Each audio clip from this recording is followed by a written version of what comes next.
Sí, como quiera, aunque no tengo que saludar, sí voy a dar gracias, porque este proceso yo creo que tiene que tener una gran palabra de gracias a todo el sistema de Naciones Unidas, a todas las agencias, 15, 16 técnicos de alto nivel apoyándonos en este proceso, pero a todas las instituciones del sector público, que esto les agarró en el mismo momento que desde MEPIL estábamos molestando con J, haciendo todo el proceso de planificación a todas las instituciones y al mismo tiempo le pedimos que sacaran espacio, cambiando digamos, entrando a su institución como nuevos, empezando a conocer el proceso, planificando y al mismo tiempo haciendo un análisis de los impactos que tenía en su sector. Yo creo que es un gran esfuerzo. Y obviamente tengo que agradecer a todo el equipo de acá de MEPIL y tengo que decir pues a todo nuestro equipo del área de planificación que también tenían que estar acarreando a 115 instituciones para que trabajaran la planificación y al mismo tiempo tomar el reto de pedirles además que nos acompañaran en este proceso. Y como decía Pavel, yo creo que ese es el proceso, esa parte del proceso es lo que más ganamos aquí. Y por eso yo creo que la primera palabra después de gracias es el reto que fue esto. Esto fue un enorme reto, por el momento en el que lo agarramos. Quizá algunos hubieran pensado en un momento inoportuno. Nosotros cuando lo vimos, cuando ustedes nos lo presentaron, Naciones Unidas nos presentó la idea, dijimos, este es el momento oportuno, para que no terminemos en un documento como otros que tienen que esperar a que un tomador de decisión lo utilice si quiere, a un documento que antes de terminar ya estaba siendo tomado en cuenta por un tomador de decisión porque estaba incluyéndose ya en la planificación nacional. Y yo creo que ese es el principal éxito que tiene este documento. Por eso, tomando la posta donde me la dejó Janet, voy a hablar entonces del siguiente paso. Después de llegar a esos 5 cuadritos que ella mencionó de los ejes, entonces, ¿qué hicimos con eso con relación a la política pública? Y lo que vamos a hablar ahora rápidamente es de ese tema. ¿Cómo integramos eso a la planificación y cómo lo utilizamos como un instrumento más para el proceso de planificación? Y quiero comenzar por algo que ya presentábamos ante el Consejo de Gobierno, el cambio en la planificación. Pasamos de la época de los libros de planificación a los sistemas verdaderamente de planificación, un sistema flexible, un sistema dinámico, y su flexibilidad se mostró con el CRNA, porque no contábamos con el CRNA, sin embargo pudimos incluirlo y el sistema sigue funcionando. Y es un sistema que ya no termina en la formulación, sino que pasa por la formulación, pasa hacia el monitoreo, ya de manera central y con un solo proceso de priorización, y eso debe regresar cada año a evaluaciones que deben hacer cambiar los planes y seguir monitoreando y evaluando, y que de verdad el sistema de planificación sea la guía de la gestión pública y no, digamos, una parte más de ella. En ese marco, entonces, que entra el PNPCP, el Plan Nacional Plurianual del Sector Público. No he logrado que el ministro lo diga completo todavía, PNPCP, delante del Consejo de Gobierno, pero está casi cerca ya,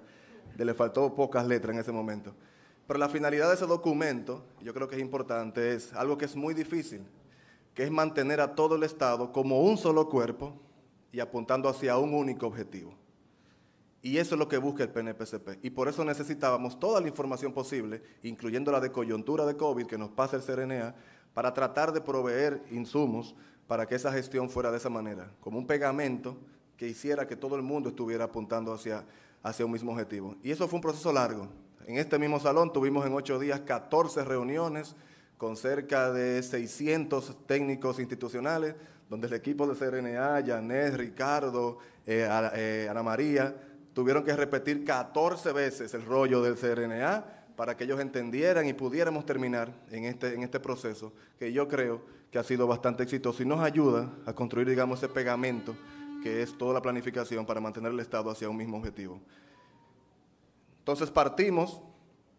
del programa de gobierno, lineamientos, entonces los llevamos a discusión con todas las instituciones en este salón y en otras reuniones. Luego ahora para los programas protegidos hicimos el mismo ejercicio, 15 reuniones con 56 instituciones, 700 personas, para sacar entonces también los programas prioritarios del gobierno.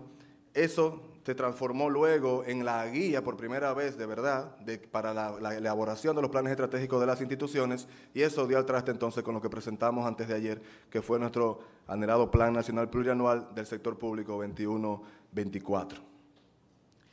Ese plan tiene toda esa lógica de calidad de vida que el ministro me dijo ya que la cambiara porque le he presentado demasiado esa misma diapositiva, pero sigue siendo la que representa, ¿verdad?, el programa de gobierno y la lógica de donde salimos, donde hay 5 elementos principales: el empleo formal y digno, a través del fomento de la capacidad de los sectores económicos, esos sectores que perdieron la cantidad de dinero que dijo Janet que perdieron durante la pandemia, y luego impulsar la educación, esa misma educación también que tuvo que sufrir una tremenda transformación durante la pandemia, de cambiar el modelo, de perder esos recursos en términos de bienestar para poder tratar de asegurar un empleo de calidad. Pero también el tema de salud, con todo un cambio de enfoque que tiene el Ministerio de Salud y todo el impacto que ahora tiene en la salud la propia pandemia. El tema de vivienda, que incluye no solamente la construcción de zonas con discapacidad, para los envejecientes, para los niños, pero también sobre todo para la mujer, para la juventud, para la diáspora, y todo el tema de seguridad ciudadana y el tema de transporte. Y todo eso mirado desde una mirada de sostenibilidad desde un país insular, ¿verdad? Decía el ministro, no de la sostenibilidad pensada desde un continente, sino del impacto que tiene todo el tema de sostenibilidad de nosotros, no como culpables del problema de la sostenibilidad, sino como receptores de los principales problemas que contiene todo el cambio climático y sus efectos, con una visión de territorio y una visión de transformación digital. Ese fue el insumo inicial que pusimos para el CRNA. Cómo construir el CRNA en el marco de esa prioridad nacional y pensando en esa coyuntura que era el tema de la pandemia. De ahí el plurianual entonces termina teniendo 32 políticas prioritarias con información de 96 instituciones que miraron hacia 34 impactos, que construimos juntos más de 250 resultados sectoriales, no institucionales, y con unos más de 500 indicadores que nos van a permitir durante 4 años monitorear el impacto y el devenir de esas políticas de calidad de vida que nos hemos trazado. Y ese PNPCP entonces es la puerta de entrada de los ejes estratégicos de la recuperación de COVID a la planificación nacional, que para nosotros o para mí de manera particular es el gran hito de que no es que voy a ver ahora si me sirve lo que me dice el CRNA, no, es que ya yo en el proceso lo fui construyendo. Y como decía Janet, esos 5 ejes, ¿verdad? Protección social y reducción de brechas, recuperación social incluyente y transformadora, la recuperación económica sostenible, la sostenibilidad ambiental y reducción de riesgos, y la gobernanza y la transformación, se van convirtiendo entonces en planes de política. Primero mirando hacia los resultados asociados a cada uno de ellos. Cuando vemos el eje 1 de protección, se asocia a 3 de las políticas priorizadas y a su vez se acerca a 14 resultados esperados a 4 años por el programa de gobierno. De manera particular, si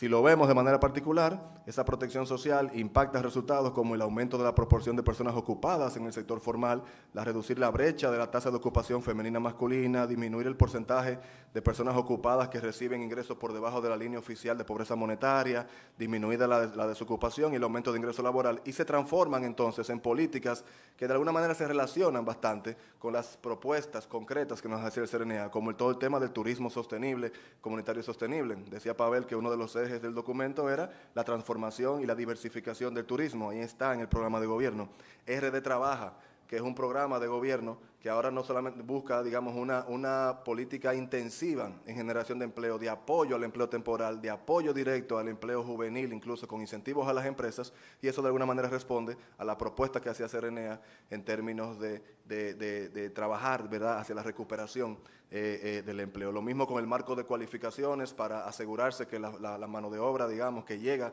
a las empresas y los talentos que llegan a las empresas sean los que las empresas están realmente esperando, que también era parte de la recomendación, el programa de formación para el empleo, la asistencia integral para la reinserción laboral y los liceos técnicos superiores. Si nos vamos al segundo eje, que es el de recuperación social incluyente, también tiene que ver con 4 de los ejes y con unos 20 resultados esperados de política, que son las que nos están norteando todo el proceso de política pública que vamos a ejecutar en los próximos años, y termina directamente en producción prioritaria directamente priorizada, como la transformación digital en la educación.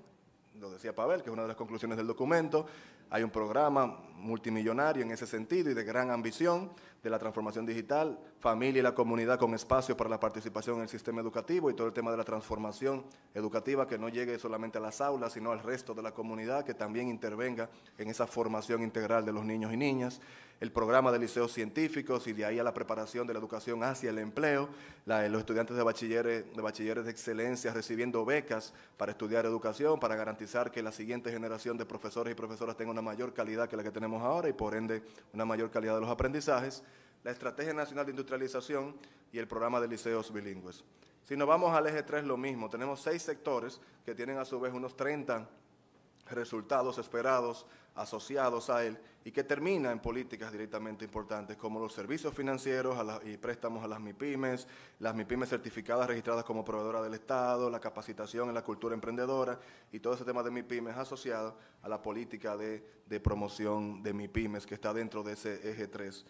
que incluye varios de ellos. Nos vamos al eje 4, la sostenibilidad ambiental, reducción de riesgos. Y para responder y aprender a la crisis tenemos 2 resultados importantes con unos 8 resultados esperados a ese nivel, entre ellos lo que tiene que ver con acceso a agua y saneamiento y la mejora de esos recursos y la sostenibilidad ambiental y el cambio climático en un país insular. Si nos quedamos con esa segunda, del cambio climático y la sostenibilidad en un país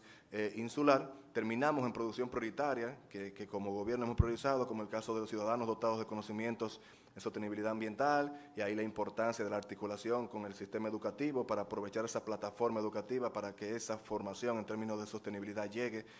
a las personas. Empresas controladas en calidad ambiental, me consta que el Ministerio va a poner un doble esfuerzo ahora en hacer que la ley 6400 se cumpla, en el sentido de que las empresas puedan tener sus evaluaciones, hagan sus exámenes y sus compromisos de sostenibilidad y de producción más limpia, para entonces que eso se transforme realmente en una política que genere mejor sostenibilidad en la producción y el consumo. Ecosistema con manejo integrado de cuencas hidrográficas, y ayer mismo tuvimos un apoyo para un reforzamiento, incluso en términos de personas, para trabajar en esa parte sobre 6 cuencas priorizadas que debe garantizar no solamente la sostenibilidad, sino también el turismo, que va a poder ir, digamos, a combinar el turismo de playa con el turismo también ecológico, pero además el cuidado del agua, que al final de cuentas es base para todo el resto de la propuesta de desarrollo. Ecosistema forestal protegido con medidas de control y vigilancia y prevención, instituciones públicas y privadas con acciones de promoción de producción y consumo sostenible. Hay una gran estrategia de gobierno sostenible que también va a recibir un gran impulso, ¿verdad?, con apoyo de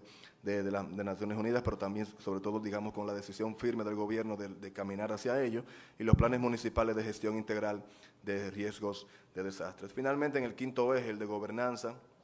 que tiene 3 ejes de políticas importantes con unos 12 resultados asociados a Estado moderno, a políticas públicas territoriales y municipales y la transformación digital. Y si nos quedamos con esa última de transformación digital, tenemos entonces acceso a infraestructura para comunidades no conectadas, desarrollo de capacidades para el uso productivo de las TIC, subsidio a la canasta digital a madres solteras y jefas de hogar, ampliación de las redes ambientales y acceso a Internet de municipios y la integración de nuevos servicios en línea. Todo esto alineado en la gran estrategia de agenda digital que por primera vez no se hace por separado, sino que se hace en el mismo marco de la planificación, para dejar de tener planes separados que eran como satélites de la planificación, donde finalmente terminaba uno de los dos siendo obsoleto. Ahora no se ponen los dos, ninguno obsoleto, porque uno integra al otro y se van cambiando en el tiempo de manera tal que ninguno pierda esa vigencia. Con todo esto, finalmente, la gráfica anterior del punto de inicio llega a un destino final, donde efectivamente comenzamos en los lineamientos del plan de gobierno hacia el PNPCP, terminamos en el PNPCP, pero en el centro también tuvimos el aporte del CRNA que hoy estamos lanzando hacia ustedes. Muchísimas gracias nuevamente a todos y todas. Yo creo que con esto damos un paso adelante hacia una mejor gestión de nuestra política pública. Muchas gracias.